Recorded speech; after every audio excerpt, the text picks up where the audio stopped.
यह कहानी है अधूरा प्यार। मैं भला क्यों उसे इतना प्यार करती थी। उसके नाम मात्र से सारे शरीर में विचित्र कपकपी फैल जाती थी। उसकी प्रशंसा सुनते ही मेरी आंखें चमक जाती थी। उसकी निंदा सुनकर मेरा मन भारी हो उठता था, पर मैं उसके निंदकों का खंडन नहीं कर सकती थी, क्योंकि उसके पक्ष समर्थन के लिए मेरे पास पर्याप्त शब्द नहीं थे।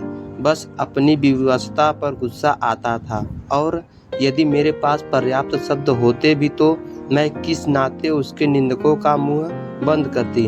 वह मेरा कौन था और मैं उसकी क्या लगती थी। मैं उसकी पूजा करती थी, उसमें पवित्रता के अतिरिक्त कुछ नहीं था। मेरा प्यार बादाम के पेड़ के फूलों के समान था, जो पत्तों के उगने से पहले ही खिलते हैं। मैं सिर्फ 12 साल की थी। मेरे प्यार में यौवन की मादकता अभी टपक नहीं पाई थी। मेरा प्यार उस अबोध बाल विधवा प्यार की तरह था, जिसे अपने पति के ध्यान में अपना बाकी जीवन बिताना हो। पर उस बाल विधवा के प्यार में विवशता है, और अपने समाज के लिए कटुता और द्वेष। और लोगों की क्या मजाल है कि उसके आगे उसके पति की कोई निंदा करे, चाहे उसको अपने पति के दर्शन भी अच्छी तरह न हुए हो। पर उस पर उसका समग्र अधिकार है। सारी दुनिया जानती है कि वह मृत व्यक्ति उस बाल विधवा का पति था। एक बार की घटना मैं कभी नहीं भूल सकती।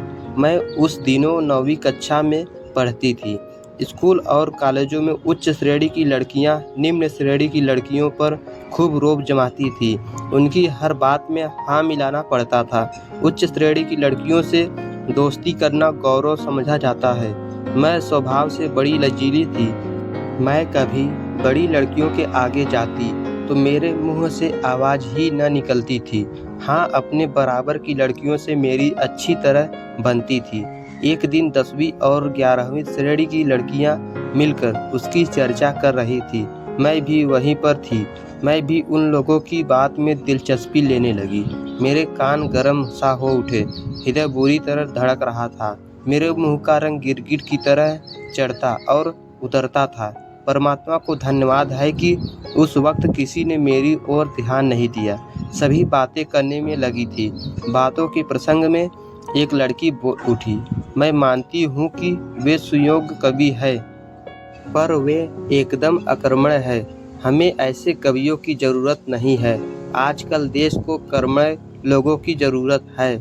मुझसे नहीं रहा गया। मैं गरज उठी, बस रहने भी दो। सबकी सब मेरी ओर देखने लगी। मेरा मुंह गुस्से के मारे तमतमा रहा था। मैं बोलती गई, यहाँ पर बैठे बैठे किसी की टीका टिप्पणी करना बहुत आसान बात है। न जाने में इतनी बातें किस तरह बक गई। मेरी आंखों में आंसू आ गए। मैंने कहा, आप लोगों को उनके बारे में कुछ भी कहने का अधिकार नहीं है। वे एक महान कवि हैं। फिर मैं फूट फूट कर रोने लगी। वहाँ कुछ देर के लिए सन्नाटा छा गया। मैं शर्म के मारे नजरें नहीं मिला। बाकी लड़कियां ठहाका मार कर हंसने लगी। एक लड़की जिसकी आंखों से शरारत टपक रही थी, मेरे पास आकर बोली, तुम्हारी जैसी भक्तिन को पाने वाले वह कवि महाशय सचमुच धन्य है। मैं तुरंत उठ खड़ी हुई। शरीर में ताकत न थी, गला सूख रहा था। किसी तरह मैं प्लेटफार्म पर चढ़ गई और कवि पत्नी के गले में माला पहनाई। मैं घर पर लेटी हुई थी। अम्मा पास बैठी पंखा कर रही थी। मेरे आंखें खोलने पर अम्मा मेरे माथे पर हाथ फेरती हुई कहने लगी, प्रीति, अब तुम्हारा जी कैसा है। मैंने कही, पानी। पानी पीने के बाद मन जरा स्वस्थ हो गया। अम्मा प्यार से पूछने लगी, प्रीति, अचानक तुम्हें यह क्या हो गया था। मैंने कहा, मालूम नहीं, बड़ी गर्मी थी, बड़ी भीड़ थी। अम्मा ने कही, ठीक है। अम्मा से पता चला कि मेरी बेहोशी से लोगों में कोई खलबली नहीं मची। मेरे बेहोश होते ही कुछ लोगों ने मुझे घर पहुंचा दिया। मैंने मन ही मन परमात्मा को धन्यवाद दिया। थोड़ी देर बाद आंखें खुली तो देखा कि डॉक्टर साहब पास बैठे हैं और अम्मा बड़ी उदास है। डॉक्टर न जाने अम्मा से क्या कह रहा था। मैं सोचने की कोशिश कर रही थी, पर सोचते ही सिर में दर्द होता था। मैं पुराने समय की बात बता रही थी। अब मैं बीए के दूसरे साल में पढ़ रही हूँ। कभी अपनी किशोरावस्था की घटना पर सोचने लगती हूँ, आखिर मैं बेहोश क्यों हुई थी। तो मैंने शुरू से ही अपने आप को धोखा दिया था। मेरा प्यार दैविक नहीं था, उसमें सांसारिकता की गंध आ गई थी।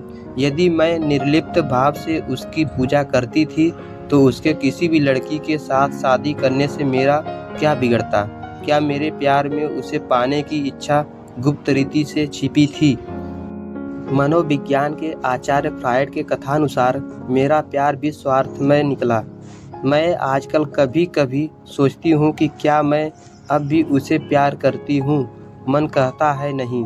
प्रेम के उस पौधे में जिसे मैंने हृदय के ग्लास हाउस में संसार की धूप सर्दी से बचाकर बहुत ही लाड प्यार से पाला था, जब अंकुर निकले तो एक गिलहरी ने आकर उसे जड़ से कुतर डाला। बस यही उसकी अधूरी सी कहानी थी। मित्रों, कहानी कैसी रही आप लोग ज़रूर बताएं।